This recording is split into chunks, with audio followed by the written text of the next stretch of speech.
Transmitiendo desde la Torre Legislativa. Tendremos una breve charla con la diputada Isela Torres, con la que estaremos después de esta pausa. Quédese con nosotros.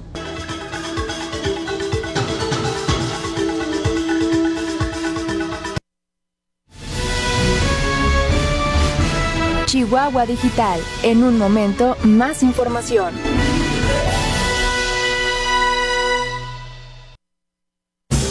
La Suprema Corte protege tus derechos. Por eso ha establecido criterios que te benefician en materia de educación, equidad de género, pensión alimenticia, salud, interés superior de la niñez y derechos humanos, entre otros. Consúltalos en el Semanario Judicial de la Federación, www.supremacorte.gov.mx. Tus derechos están protegidos por la Constitución y la Constitución por nosotros. Suprema Corte de Justicia de la Nación, salvaguarda de tus derechos. Iniciando con este nuevo encargo, tratando de que las cuestiones que nos corresponden en el legislativo sean verdaderamente lo que todos los chihuahuenses deseamos, que haya mucha transparencia como la ciudadanía lo exige cuando decidió por una opción, por otra alternativa en el caso de Chihuahua. Y bueno, estamos siendo una oposición que tratamos de ser muy responsable, pero también informada y cuidadosa de los temas de Chihuahua. La vimos muy activa en la comparecencia del secretario de Educación, de Pablo Cuarón Galindo. Bueno, es un tema que conozco un poco. Yo estuve en la Subsecretaría de Educación más de 1 año 3 meses en Ciudad Juárez, entonces conozco el tema.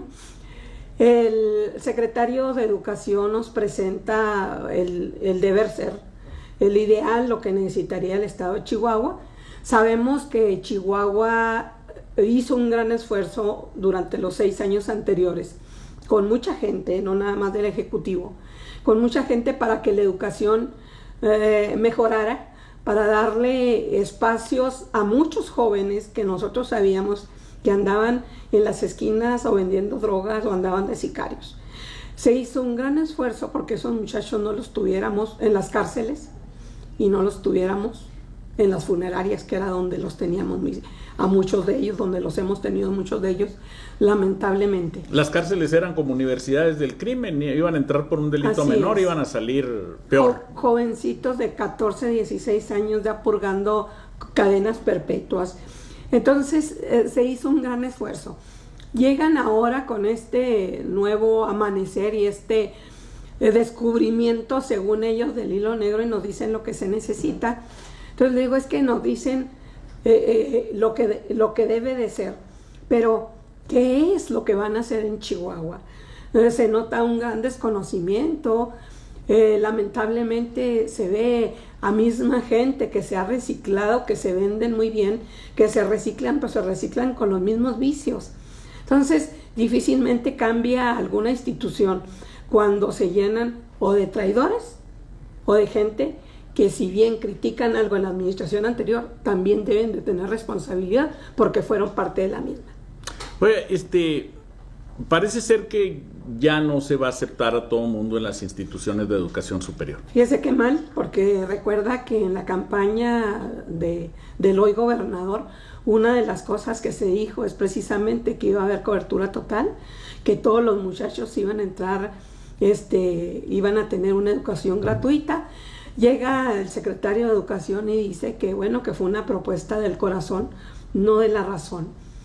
Ayer yo le mencionaba que, pues qué bueno que ellos tuvieron la oportunidad de estar en escuelas privadas y no porque las satanice, qué bueno que tuvieron ellos la oportunidad. Pero los que no hemos tenido la oportunidad de estar en esas escuelas que hemos batallado, digo, su servidora empezó estudiando la secundaria nocturna cuando yo era obrera de maquila. Entonces, a mí no me van a contar lo que una gente que quiere estudiar, que se quiere superar, tiene que luchar. Puede tener muy buenas calificaciones alguien que solamente se dedique a estudiar, que tiene los mejores asesores, todo, pero a los muchachos que no comen bien, que a veces tienen que caminar kilómetros y kilómetros para llegar a la escuela, que no tienen transporte, que no tienen ropa, que de hablar de que ahora tienen que traer un promedio excelente para que entren a bachilleres. Oiga, el darle la oportunidad ya nada más de que entren a una escuela, los estamos sacando de la calle, les estamos dando un deseo de vivir, un deseo de superación. A mí me encanta ir, por ejemplo, a las escuelas más alejadas, a los CITES de Lomas de Poleo, de lo más lejano, porque están de los lugares más lejanos, muchachitos que están en albergues ahí enseguida porque a sus papás los mataron con la violencia, y ellos viven ahí, y ellos se consiguen quien les compre zapatos, trae zapatos de todos los colores, pantalones de todos los colores, pero ellos estudian y hablan de la oportunidad de estar en la escuela con un orgullo que le da a uno también el orgullo de oírlos, porque esos muchachitos lo único que necesitan es un empujoncito. Si bien no van a salir con la mayor capacidad, la mejor, ya les metimos el deseo. Ya algunos muchachitos ya nos hablan de que leyeron tal o cual libros. Una muchachita que nacieron como muchos liderazgos de jóvenes, una muchachita preciosa que un día me apantalló ahí donde me dice, oiga, ¿usted ha leído tal libro de Borges y tal libro de no sé qué tanto? Y le digo, ¿tú sí los has leído? Sí. ¿Y dónde los consigues? No, es que yo me meto en la biblioteca y yo los veo ahí. Entonces, difícilmente una gente que vive en esas condiciones, uno diría que pueden hablar de esos temas. Entonces, creo que las oportunidades que yo he tenido, el haber estado en educación, ha sido fabuloso, porque si ve uno muchas necesidades, muchísimas, y Juárez más, Mire, yo le aseguro que en Chihuahua, no hay escuelas en las condiciones infrahumanas en las que hay en Juárez. Pero no es porque se quiera así, es porque por el auge económico, por las maquiladoras, nos llegan 2 trabajadores y nos llegan 3 niños, 4 niños, 5 niños. Uh-huh. Entonces, vienen de lugares muy lejanos, de estados donde la educación está peor que en Chihuahua. Pero ¿qué les vamos a decir? ¿Que no les vamos a abrir espacios porque nos afecta en nuestra medición de la calidad educativa? Pues no, ¿verdad? No. Hay que abrir las tienen escuelas. todo el derecho. Son mexicanos. Y nosotros la obligación como Estado de darles la educación. Oiga, se habla mucho de que el dinero no alcanza. Mire, esa es una cantaleta que la van a traer los 5 años. Javier Corral, yo tengo 30 años escuchándolo y 30 años con lo mismo. Si ya sabían, su campaña la basaron en que no había dinero, pues se hubieran preparado. Lo que sí, que les puedo decir que en la anterior administración el Ejecutivo tenía una capacidad para traer recursos para Chihuahua, y no pueden decir que no es cierto. El mejor estado con la mejor economía era Chihuahua. Entonces no se puede con un gobierno todo el tiempo negro, hablando solamente de malo, engendrando odio. Así no vamos a sacar a Chihuahua. Chihuahua necesita gente propositiva, gente que le aporte al Estado, pero que le aporte de la mejor manera.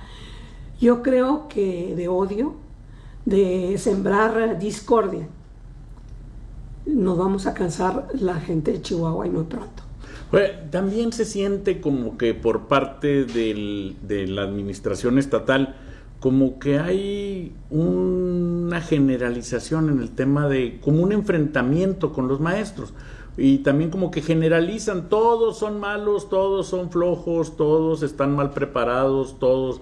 Y esta situación pues empieza a crear una separación, un abismo entre el magisterio, entre los docentes y los actores, políticos. Ayer se lo mencioné.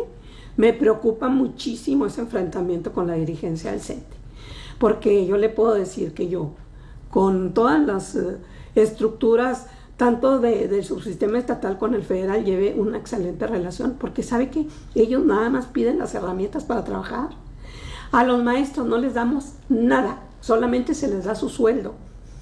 Se les construye a lo mejor las aulas y ellos son los que se encargan de si van a tener gases, de si van a tener, de andar pidiendo de favor que les regalen una silla, un mesabanco, ellos lo hacen todo.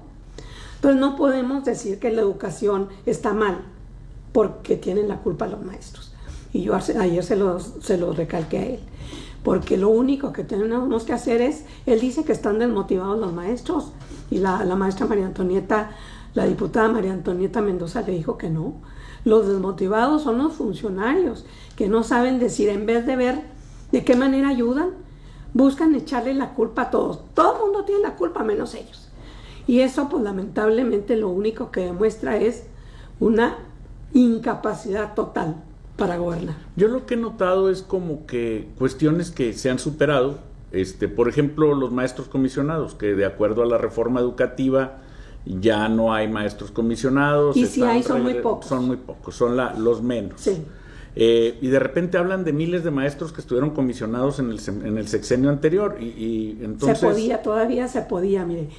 Esto que ellos están haciendo no es obra de ellos.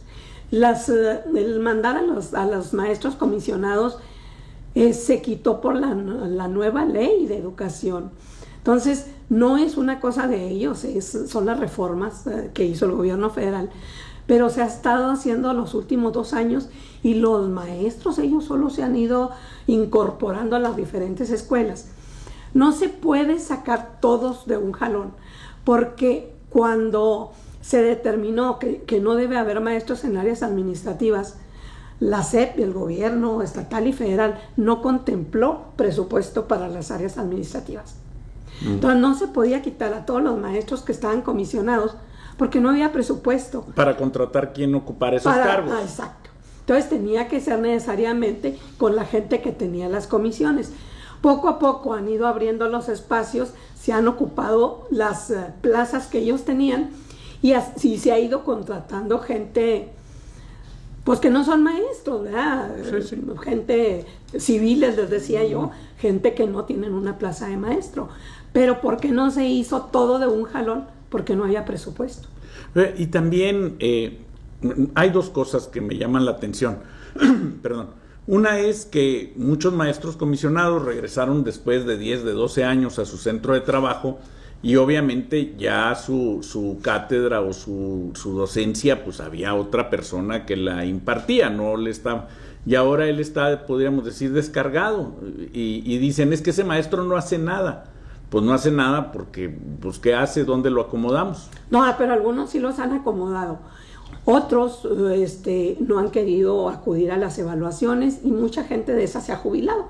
Hay algunos que dicen, no, yo ya para actualizarme, pues ya no puedo, ya tengo mi tiempo, y muchos sí se han jubilado. También sucede que hay maestros que están a 2 años de jubilarse y los quieren evaluar. Sí, también.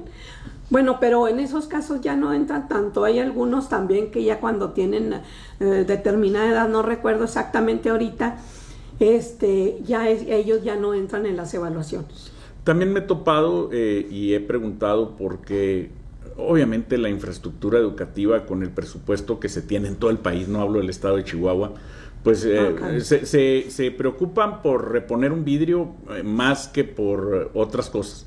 Entonces tenemos maestros de aula de medios sin aula de medios, maestros de laboratorio sin laboratorio, que están esperando que les den las condiciones adecuadas para poder ejercer su trabajo, pero que pues andan viendo los de aula de medios, pues irremediablemente pues no hay, y están ahí asignados a aula de medios y se la pasan ayudando a alumnos en la biblioteca y viendo qué pueden hacer.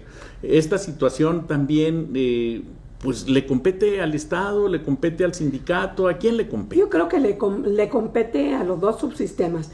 Mire, a los que menos le compete es al sindicato. El sindicato son los trabajadores. El subsistema estatal y el subsistema federal como gobierno, ellos son los patrones. El sindicato son los empleados, son los trabajadores. Y por mucho tiempo, lógicamente cuando el poder o la Secretaría de Educación estuvo en manos del Bester, que todo el mundo lo reconocía, y que fue especialmente en los tiempos de los gobiernos del PAN, ¿verdad? Cuando le entregaron a la maestra del Bester y al CENTE la rectoría de la Secretaría de Educación, ¿verdad? Entonces, en ese tiempo, pues eso era lo que les permitían, pues lógicamente la maestra, si a ella le dieron el poder, pues el sindicato lo aprovechó, ejercerlo. pues claro, y además tenía mucha capacidad para hacerlo, ¿verdad? Entonces, pero no era cuestión de ella, pues si a alguien le dan el poder, pues ella lo toma. Si el señor Fox consideró oportuno Pues y sí, era su amiga y prudente muy darle aliada, eso, conveniente, ¿verdad? entonces pues ahí... Así es. El presupuesto, no entiendo muy bien cómo se compone el presupuesto del estado de Chihuahua. Oigo que va a haber 55 mil millones de participaciones federales.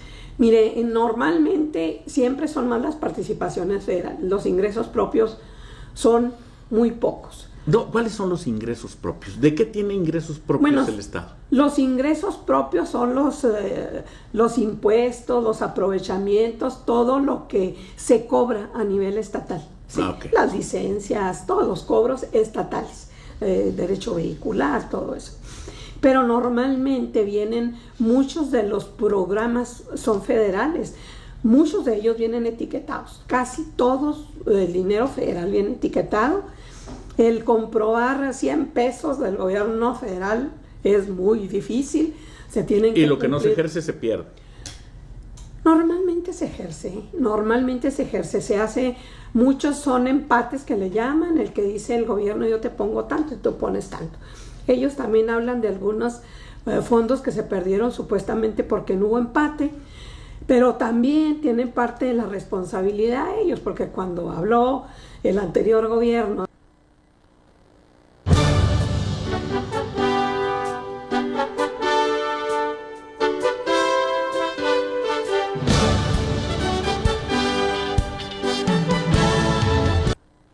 la bursatilización, donde iba a ser de la cantidad que realmente necesitaban para salir el año, ellos hicieron los dignos, satirizaron la medida, golpearon a los diputados y a todo el mundo, y ahora están pagando las consecuencias.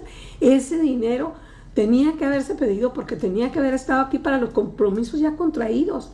Mire, desde hace muchos años, no recuerdo si en la administración del licenciado Baeza o con Patricio, recuerda que la educación la pasaron a los estados. Entonces, muchos de los gastos que se hacen de educación los hacen los estados, no los estados de Chiapas o de Oaxaca o otros estados o el del DF. Distrito Federal que no le pone un 5. Pero Chihuahua sí le mete dinero a educación. La mitad del presupuesto. La mitad del presupuesto. Y también le metemos buena lana a salud. Así es, y los padres de familia y mucha gente, pero y luego todo dice, ¿dónde se gasta? Es que, pues no es un gasto, es una inversión que se está haciendo, se está invirtiendo para la educación. Yo veo mucha inequidad en esto de que estados que usted acaba de mencionar, como Oaxaca, Chiapas, Guerrero, el Distrito Federal, no aporten, Ciudad de México ahora no aporte ni un solo peso en materia de educación.